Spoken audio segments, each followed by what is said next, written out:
Salut à tous et bienvenue dans cette nouvelle vidéo un petit peu particulière cette semaine puisqu'on va pas vous parler d'un seul film mais bien de deux films, double feature. Tout récemment en fait nous avons vu deux films dont on attendait la sortie puisqu'il s'agit de Long Legs pour le premier et de Maxine pour le second. Long legs ça veut dire longue jambe.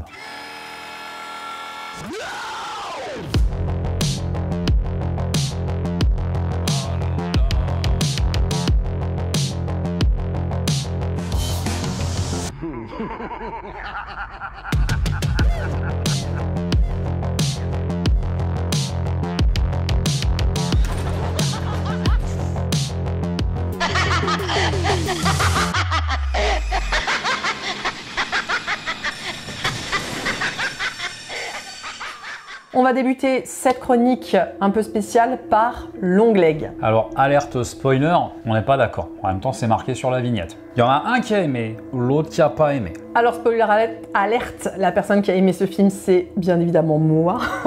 Pourquoi bien évidemment? Parce que tout le monde le sait, si ça fait longtemps que vous nous suivez, vous le savez, je suis très bon public, peut-être un peu trop, diront certains. J'ai bien aimé, mais il y a quand même un petit bémol, c'est que le film a été vendu essentiellement sur la performance de Nicolas Cage, le haut grand Nicolas Cage, Nico, hein. Qui pourtant apparaît très peu dans le film. Il apparaît environ une dizaine de minutes probablement. Et encore, des fois on voit que la moitié de sa tête. Souvent, on voit que la moitié de sa tête. Donc ça n'aide pas forcément pour juger de la performance d'un acteur. Donc ne vous attendez pas à voir un film basé uniquement sur la présence de Nicolas Cage comme on a pu le voir, le lire et l'entendre, c'est faux. Cependant, effectivement, ça reste un film où il joue très bien, où il joue comme il joue d'habitude en fait. Nicolas Cage, avec tout l'amour qu'on lui porte, puisque vous le savez si vous suivez la chaîne depuis longtemps, on est tous les deux d'énormes fans de Nicolas Cage. J'en veux pour preuve notre première vidéo, à savoir que la première vidéo de la chaîne et ce qui a en partie amené à la création de la chaîne, c'est la vision de Mandy avec Nicolas Cage, donc voilà. Mais donc là, Nicolas Cage fait du Nicolas Cage. À la limite, je veux bien entendre que sa performance soit rendue un petit peu plus malsaine, je mets des gros guillemets, par son apparence physique, que à titre personnel je n'ai pas aimé, puisque je trouve que le maquillage de Nicolas Cage fait quand même très plastique. Alors après, je pense que l'avantage aussi que j'ai eu, peut-être par rapport à toi, c'est que j'ai regardé aucune bande-annonce, j'ai vu en fait, c'était il y a un moment déjà, bien avant que le film sorte, je dirais l'année dernière, un teaser en fait qui était relativement énigmatique, où à ce moment on ne savait pas encore que Nicolas Cage jouerait dedans. Ouais, moi à contrario, parce que moi, alerte spoiler, je n'ai pas aimé, mais alors vraiment pas du tout, hein. C'est pas que c'est un film moyen, c'est que je n'ai vraiment pas aimé Ferrarissime. On respecte quand même toujours le travail des personnes qui travaillent, qui font le cinéma, et ça on le répète quasiment à chaque vidéo. Donc là je vais clairement pas être tendre avec le film, tout en essayant d'être quand même factuel. Moi personnellement je pense que je me suis fait avoir, je me suis clairement fait avoir par le marketing, ce que je ne fais pas d'habitude. Alors je me suis fait avoir par les critiques dithyrambiques par exemple via les réseaux sociaux, sur la performance de Nicolas Cage, sur le fait que soi-disant c'était le film le plus terrifiant, le plus flippant, le plus malaisant depuis Le Silence des Agneaux ou Seven, hein, c'est ce qu'on a vu, et clairement je me suis fait avoir. Je me suis fait avoir comme un bleu. Puisque pour moi, en fait, ce film, il pioche effectivement allègrement dans ce qui a fait le succès de certains grands thrillers. Alors, principalement Seven, Le Silence des Agneaux et surtout pour moi Zodiac. Et le gros problème pour moi du film, c'est que justement c'est une accumulation de clichés totalement éculés depuis des années. Bon, visiblement ça a fonctionné. Que ce soit d'un point de vue narratif, d'un point de vue réalisation. Alors, je pense pas, honnêtement, être doté d'un sixième sens, mais la fin, je l'ai vu arriver littéralement une demi-heure avant qu'elle n'arrive. Une demi-heure avant, je me suis dit, putain, j'espère que la fin, ça ne va pas être ça. J'espère qu'il ne va pas se passer ça. Eh ben si, complètement. Et le film a été principalement vendu sur son côté soi-disant terrifiant, malaisant, etc.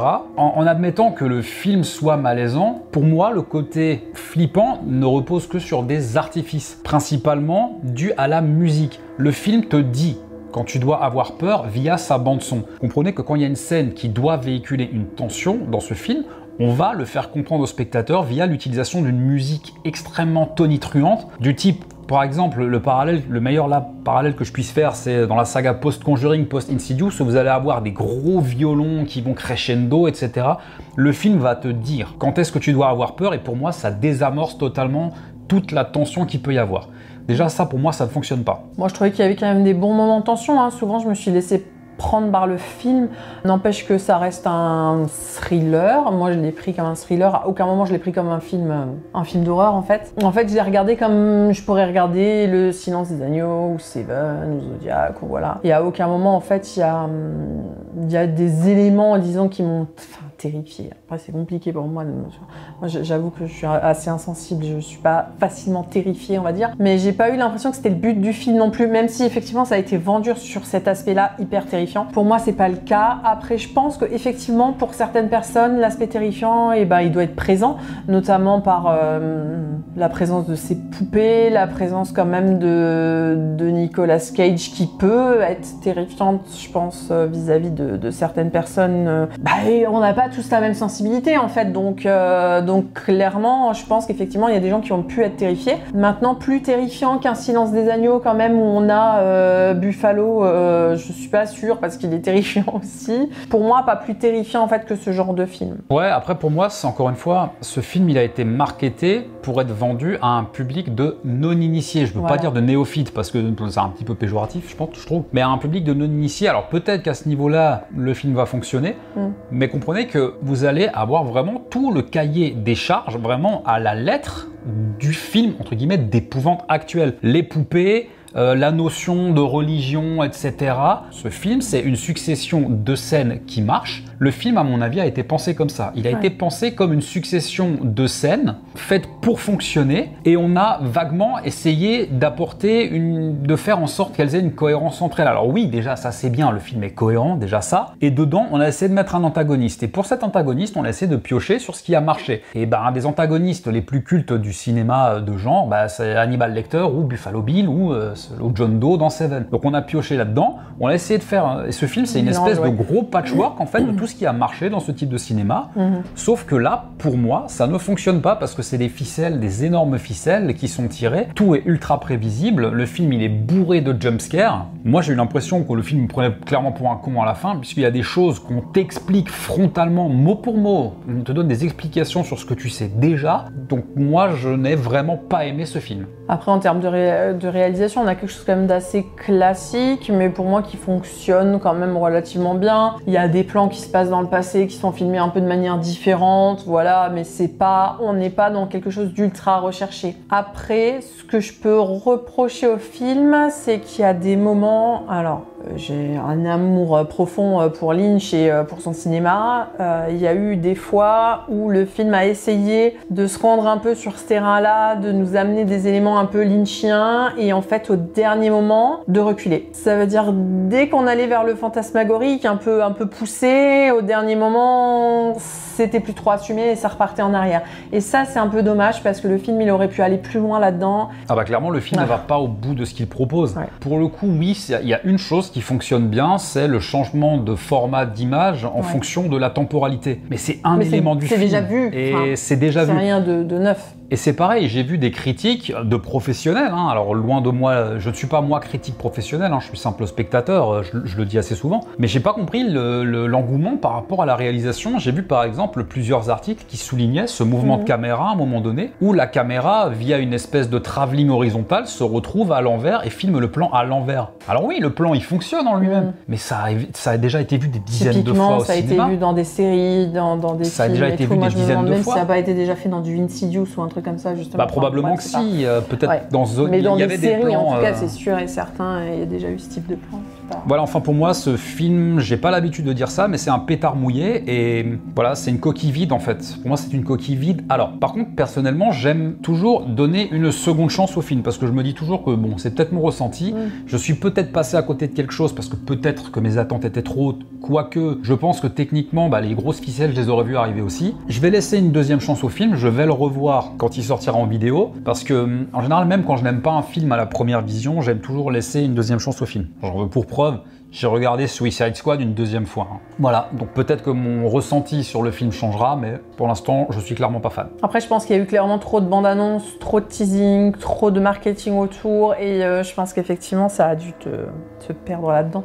Moi, je suis contente d'avoir vu que ce teaser, parce que je trouve qu'on en montre toujours beaucoup trop dans les bandes annonces. N'empêche que le teaser, finalement, reflète pas non plus tout à fait le film, en fait, finalement, en y repensant. Mais voilà, après, pour moi, le film, il marche. Je me suis laissée prendre, j'ai j'ai vraiment eu des moments où j'étais un peu sous tension. La réalisation, ça match. Le jeu d'acteur, ça match. Il y a 2 éléments dans la fin. Un premier que j'ai vu arriver, effectivement, parce que je pense que c'est même pas le but d'essayer de pas le rendre prévisible. Le deuxième élément, je l'ai pas vu. Après, il y a une scène, oui, une scène qui implique le personnage justement de Longlegs, puisque c'est son nom dans le film. Ça, voilà, il y a une scène à un moment donné où je me suis dit, ah bah oui, bravo au film, hein, celle-là, je l'avais pas vu venir. Mais c'est un élément du film, et ça suffit pas à sauver l'entreprise, quoi, pour moi. Donc, bilan, pour moi, carrément, même pas mitigé, hein, carrément négatif, hein, pour moi. Et pour moi, c'est un bon film, mais pas non plus un film qui arrive à la cheville de ses homologues. Hein.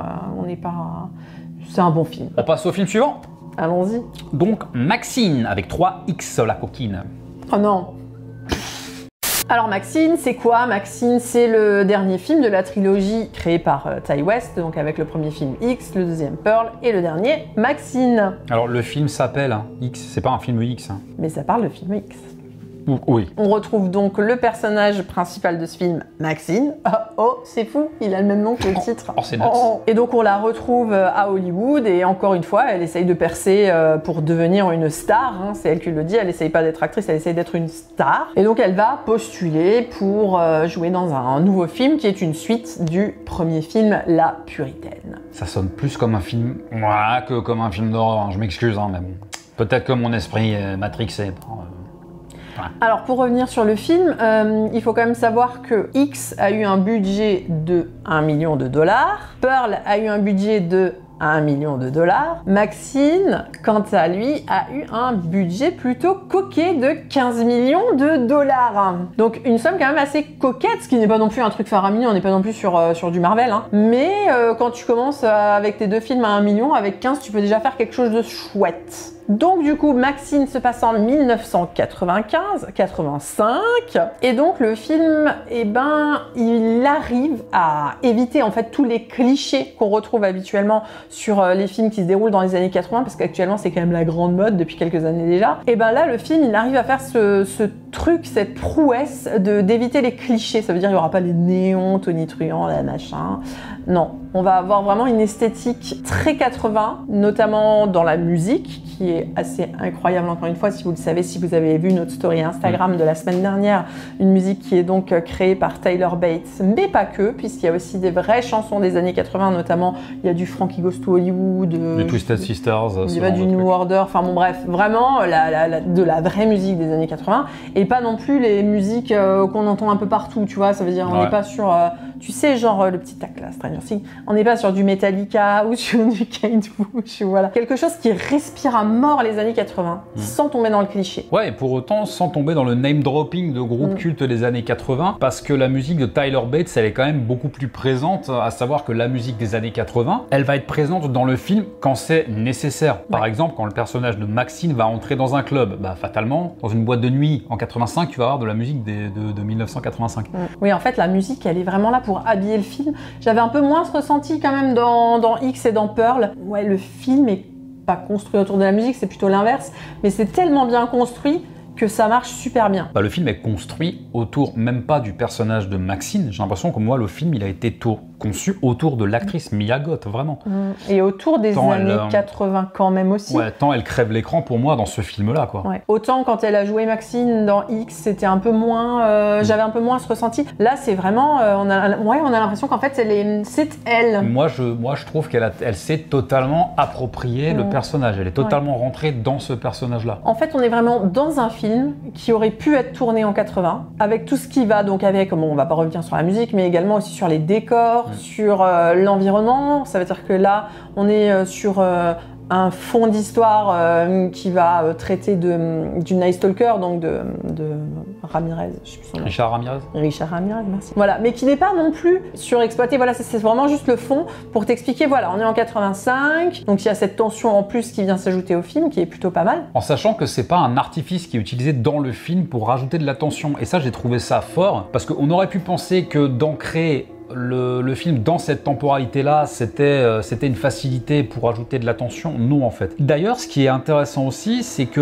comme tu l'as dit, le film, il aurait clairement pu sortir dans les années 80. Hein. On a droit aux clichés du film des années 80, mais qui sont assumés, qui sont volontaires. Ouais, par exemple, toi, tu avais bien aimé le binôme des deux flics. Moi, j'adore le binôme des deux flics, il est incroyable. Le bon flic, le méchant flic, vraiment comme dans les films de l'époque et tout, vraiment marrant. Et en même temps, c'est pas marrant, tu vois, pour dédramatiser le truc. C'est juste que c'est un cliché qu'on retrouvait dans les films des années 80. C'est un cliché, on fait la même chose, voilà. Après, Ti West, pour reparler de la trilogie dans son ensemble, hein, moi, je trouve que pour les 3 films, il a réussi à faire ça. Quand on regardait X, moi, j'avais vraiment l'impression d'être dans les années 70, et pourtant, tout se passe dans une ferme. C'est pareil pour Pearl, t'arrives vraiment à ressentir l'époque, donc ça doit être 45 à peu près, puisque ça se passe pendant la guerre, voilà. Je trouve qu'en fait, il arrive à chaque fois à retranscrire l'époque avec le peu de budget en plus qu'il a pour les 2 premiers. Ouais, mais ça fonctionne mieux dans celui-là. Et ça fonctionne mieux dans celui-là parce qu'on est à l'extérieur. On a un terrain de jeu qui est énorme. Ouais, mais comme on l'a dit, comme il a un budget 15 fois supérieur, ça permet. En fait, on sent que ça a permis beaucoup plus de liberté à Ti West. Et donc, le film se passe en grande partie donc à Hollywood, à LA. Et d'ailleurs, ça, c'est aussi une chose qu'on a aimé, sur laquelle on reviendra tout à l'heure. Et se passe aussi en grande partie dans un studio hollywoodien. Parce que, alors oui, c'est à la mode en ce moment, parce qu'il y a beaucoup de gens qui disent que Hollywood n'a plus rien à raconter, donc on est obligé de faire dans le méta, voilà. On est devant un film qui a une dimension méta. Bon, clairement, à savoir que le film se passe aussi dans un studio hollywoodien en grande partie. Et moi, j'ai bien aimé l'image qui a été véhiculée du Hollywood des années 80, où on te montre les 2 facettes en fait de ce Hollywood-là, à savoir la facette glamour, paillettes, etc., les actrices bien habillées, etc., machin. Et on te montre aussi l'aspect beaucoup plus sombre et la compétition, par exemple, qui peut régner entre les acteurs ou les actrices, etc., à Hollywood, et les conditions de travail à Hollywood. Oui, c'est ça, parce qu'en fait, les femmes doivent être, enfin les femmes, dans le film, en l'occurrence. Là, c'est les femmes, parce que on suit Maxine. Elles doivent être prêtes à tout, en fait, pour avoir leur rôle, et notamment... le film s'ouvre sur cette scène où Maxine entre dans un studio pour faire son casting. Et à la fin du casting, quand normalement on est censé dire on vous rappellera, et là en fait la réalisatrice lui dit montre-nous tes seins quoi. Et l'autre lui dit ok, et elle ouvre et puis voilà, elle referme, elle repart. Alors que ça n'a aucun intérêt en fait à ce moment-là, tu vois, mais il faut le faire quoi. C'est une manière de te dire voilà, c'est comme ça, il faut que tu sois prête à tout et voilà. Et puis d'ailleurs la réalisatrice le dit en fait, c'est que il faut être prêt à tout, il faut se battre, il faut mériter sa place, et voilà. Et c'est ce que dit aussi Maxine à plusieurs reprises. J'allais dire, Maxine le dit mot à mot, hein, ce sont ses mots à elle est prête à tout. C'est les mots de son père. Les siens aussi. Là, il faut qu'on parle du coup de l'écriture du personnage de Maxine. Oui, parce que là, effectivement, on n'est pas devant une héroïne classique, on est devant une anti-héroïne complète, hein, dans le sens où, comme ça se passe juste après X, donc il y a quand même eu les meurtres perpétrés dans le premier film, hein, mais qui sont quand même là dans un coin de sa tête et qui à tout moment peuvent éventuellement la rattraper, parce que pénalement, elle est pas bonne, quoi. C'est pas une noix blanche, quoi. C'est ça. Le personnage est super bien écrit, avec ses démons, elle se drogue, mais ça on le voyait déjà dans le premier, donc voilà, elle a vraiment tous les vices. Et puis je suis pas sûre que actrice porno, elle l'ait fait par obligation, elle semble quand même aimer ça malgré tout. Elle le fait pour la gloire, en fait. Voilà. Elle l'utilise comme un tremplin. Moi, une chose que j'ai aussi énormément apprécié dans ce film-là, c'est que ça montre d'une face, comme on l'a dit, les 2 facettes d'Hollywood. Il y a une notion vraiment de dualité qui est assez présente dans ce film-là par rapport à la représentation d'Hollywood, par rapport au personnage de Maxine qui, devant les caméras, va avoir cette image de glamour, la chevelure blonde à la Marilyn Monroe, etc., qui, hors de ça, dans sa vie privée, va être bourrée de vices puisqu'elle fume, elle boit de l'alcool, elle se fait des lignes de coke le matin au petit-déj, littéralement, hein, c'est montré comme ça dans le film. Et ça montre aussi les 2 faces de l'Amérique. À savoir, ça montre aussi une époque, donc les années 80, qui était beaucoup plus décomplexée et qui en même temps était très puritaine. Parce que le film se passe aussi sur fond de panique satanique, etc., les espèces de paranoïa ambiante. On va avoir du côté l'Amérique puritaine et qui cherche une image propre de pureté, etc. Alors qu'en fait, tout est sale et tout est pourri en fond, que le vernis de cette espèce d'Amérique puritaine, il peut craqueler à tout moment et dévoiler ce qu'il a de pire à dévoiler. Donc là, il y a cette notion de dualité que j'aime beaucoup dans ce film-là. Ouais. On peut aussi revenir un petit peu sur le casting, qui du coup, en raison de ses 15 millions de dollars, est un peu plus fourni, on va dire. Là où on avait des acteurs un peu moins connus dans les 2 premiers, on a tout de même là Kevin Bacon, c'est pas rien. On s'excuse. On a Lily Collins, Puis... Giancarlo Esposito, Ouais. qui joue le rôle, entre autres, on l'a découvert nous dans le rôle de Gustavo dans Breaking Bad, Mais qui d'ailleurs a une des fait meilleures plein de morts rôles. de l'histoire de la télévision. Hein. Et qui fait encore beaucoup de second rôle dans beaucoup de films Ouais. actuellement, quoi.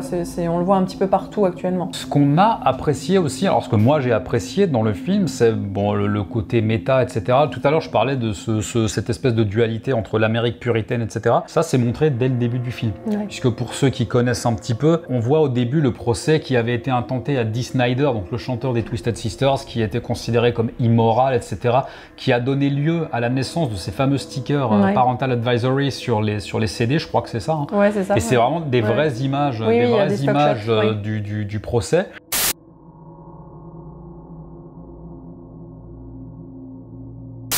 Alors là où j'ai eu un petit peu peur au moment de la sortie du film, c'est quand j'ai vu qu'il était interdit au moins de 12 ans. Pas sûr que ça me plaise, en sachant que X et Pearl étaient interdits au moins de 16 ans chez nous. Je me suis dit on va être de nouveau sur quelque chose d'un peu plus accessible pour pouvoir plaire au plus grand nombre. Et en fait finalement c'est pas le cas. On est quand même sur un film où il y a des trucs assez trash, moi Ouais, je j'ai trouve. pas trop compris la classification. J'ai pas là, du pour tout le coup. compris la classification non plus. Pour moi il méritait de nouveau peut-être 16 ans. Ouais, Mais parce que bon, comprenez que la violence graphique, elle est là elle quand est même. présente bien sûr. Peut-être Peut-être moins, mais rajoute à ça les scènes de sexe explicites au début du Il y film. en a au début, ouais. Maxine qui, encore une fois, boit de l'alcool, sniffe de la coke littéralement Ouais. le matin au réveil. Je suis pas sûr hein, pour le Peggy 13. Je suis pas sûre non plus. Bon, vu que c'est le dernier, on peut faire un espèce de petit bilan quand même de cette trilogie. Hein. Donc X, Pearl et Maxine, je sais même pas si elle a un nom cette trilogie. Est-ce que c'est la trilogie C'est la trilogie X, X, les gens l'appellent la trilogie Ouais, X, peut-être. quoi. Bon, bref. Je pense que je vais pas me faire des amis. Je trouve que X, pour moi, est un peu survendu. Pour moi, c'est un film correct, sans non plus être un film incroyable. C'est pas, pour moi, le chef-d'œuvre dont on parle tout le temps. C'est un bon film qui, pour moi, va pas au bout des choses toujours. Et ça, je trouve ça un peu dommage. Après Pearl, pour moi, il était nettement meilleur. Je l'ai trouvé vraiment mieux. L'écriture, jusqu'à Maxine, c'est mon préféré. Je dirais que Maxine et Pearl, pour moi, sont à peu près égaux. Il y a juste au niveau de l'ambiance où je préfère peut-être Maxine. Moi, je crois que Maxine, alors j'ai vu des critiques assez mitigées, je crois que c'est mon préféré de la trilogie. Maintenant, je suis d'accord avec toi concernant le fait que X, c'est pour moi, entre guillemets, le moins bon, Ouais. en sachant que ça reste un excellent film. Hein, j'ai vraiment kiffé le voir, mais de la trilogie, pour moi, c'est le moins bon. Mais du coup, alors très curieusement, pour moi, il a été réhabilité un petit peu. J'ai un peu relativisé Ouais. sur le fait qu'il n'aille pas au bout des choses après la vision ça. de Maxine. Ouais. Parce que je me dis que s'il n'est pas allé au bout, peut-être au bout du bout de ce qu'il propose, c'est peut-être qu'il y avait des impossibilités techniques du fait du faible Oui, budget. Parce que c'est quand ça, tu files ouais. quand tu files à Ty West un budget de 15 millions de dollars, il va savoir quoi en faire. Là, X, il était budgété à 1 million de dollars. Oui, tu peux pas Ty faire West, tout il a ce que tu peut-être veux. pas pu faire tout ce qu'il Ouais. voulait. Donc ça explique peut-être en partie le fait que il fallait faire des concessions pour que le film fonctionne. Et je trouve qu'il a joué assez habilement. Et du coup, pour moi, ça relativise un petit peu sur le fait que X n'aille pas au bout des choses. Là où c'est un tour de force, cette trilogie, c'est que pour moi, chaque film est meilleur que le précédent. ça. J'avais aimé Oui. X, Ouais. j'avais encore plus aimé Pearl, ouais. et là, j'ai surkiffé celui-là. Ouais. Après, j'ai l'impression que Ty West, on ressent un amour du cinéma des années 80 parce qu'il en a compris les codes. Il a compris comment les retranscrire en 2024 sans pour autant tomber dans le name le dropping cliché, ouais. d'influence des années 80. Tout à l'heure, on parlait de la mise en scène des années 80. Moi, c'est un détail, hein. Mais il y a un moment que j'ai surkiffé, c'est on a même la traditionnelle scène de fusillade qu'on voyait dans tous les films des années 80. Le film, il a un côté buddy movie des années 80 avec ce duo bon flic, mauvais Ouais. flic. Pour moi, le film fonctionne quasiment à tous les niveaux. Ouais, ça reste dans l'ensemble une très bonne trilogie. On attend le collector Blu-ray C'est ça, avec les trois. en forme de X. Voilà, donc je pense qu'on a dit tout ce qu'on avait à dire sur Probablement. ces deux films. Donc n'hésite pas, toi, petit coquinou qui nous regarde, je sais que tu te caches, à nous dire ce que tu as pensé de ces deux films, Longlegs et Maxine. Si vous avez aimé cette vidéo, n'hésitez pas à la liker et puis à la partager parce que ça fait vraiment du bien à la chaîne. Vous pouvez toujours et encore nous suivre sur les réseaux sociaux Instagram, Facebook et X comme le film, c'est marrant. En attendant, faites de beaux rêves. Et si vous faites des cauchemars, n'oubliez pas, c'est que du cinéma.